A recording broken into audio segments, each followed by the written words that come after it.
नमस्कार शेतकरी मित्रहो, मी शंकर देशमुख. मी माझ्या प्रेरणेचा सागर या माझ्या यूट्यूब चॅनलमध्ये तुमचं हार्दिक स्वागत करतो. आजचा विषय आहे कांद्याचं रोप कशा पद्धतीनं पावसाळ्यात टाकावं ह्या विषयावर आपण बोलणार आहोत. चला तर मग आपण वेळ न करता मुद्द्याला गाठ घालू आणि व्हिडिओ चालू करू.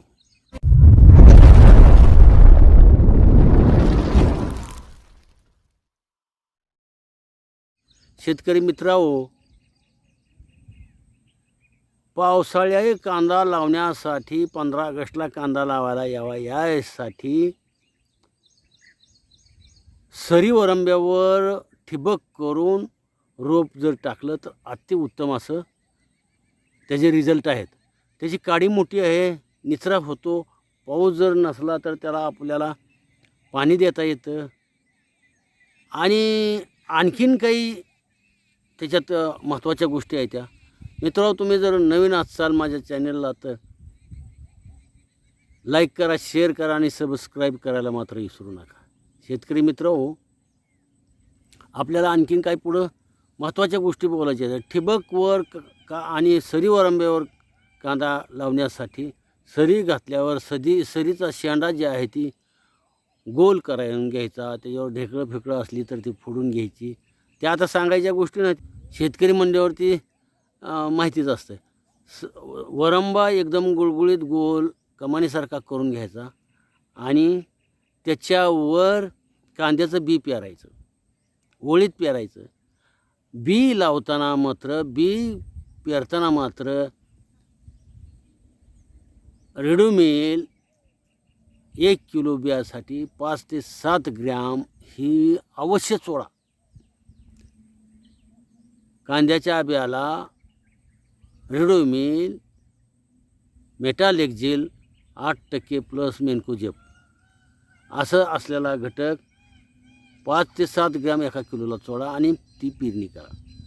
त्याच्यानंतर सतत पाऊस जर येत असेल तर उगवणीनंतर साधारण पेरणीनंतर 15 दिवसानं रेडोमिल गोल्ड साधारण एकरी 1 किलो किंवा 10 गुंठ्यासाठी 250-300 ग्रॅम ड्रीपमधून सोडा.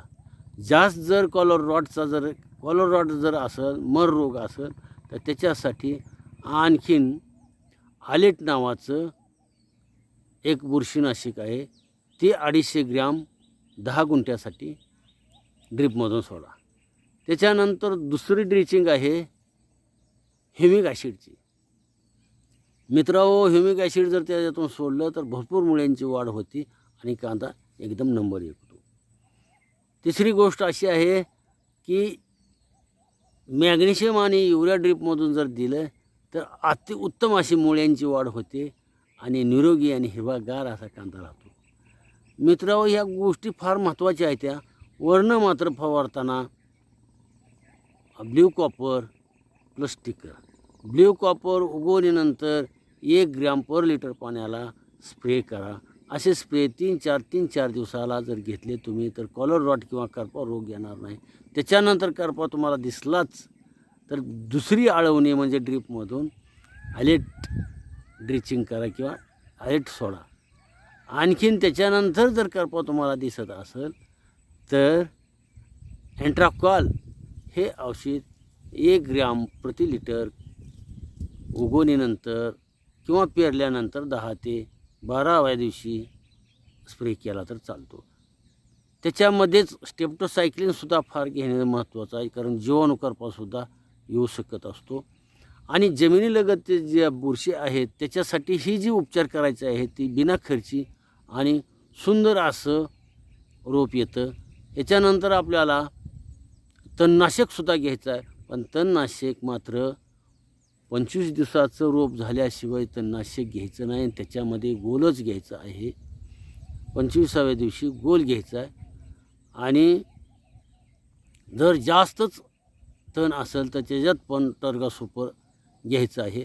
1/2 मिली गोल आणि 1/2 मिली टर्गा सुपर अशा पद्धतीनं जर तुम्ही रोपावर स्प्रे केला तर नुसतं तुमचं रोप राहील, रोप मरणार नाही. कितीही पाऊस असला तरी उपटताना सुद्धा मुळ्यासकट निघणार आहे आणि स्थलांतर केल्यावर सुद्धा काडी जाड असल्यामुळं स्थलांतर केल्यावर मरणार अजिबात नाही.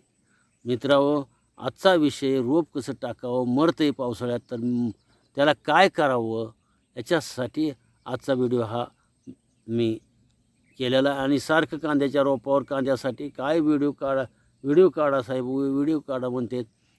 तर आजचा हा व्हिडिओ दुसरा आहे कांद्याच्या रोपासाठी. बेडवरचं रोप जे आहे ती कधीही तुम्हाला फायदेशीर राहणार आहे. ड्रीप करावी लागेल तुम्हाला ती पिप्सीची करा किंवा साधी करा, इनलाईन असावी, म्हणजे गुंड्या बसवायची गरज नसावी. अशा पद्धतीने आज आपण आता इथेच थांबू. तुम्हाला व्हिडिओ कसा वाटला मला कमेंटमध्ये जरूर कळवा. थँक्यू. एक विसरलं, तुम्हाला काही अडचण आली तर या इथं माझा नंबर असते 96 23 25 38 73.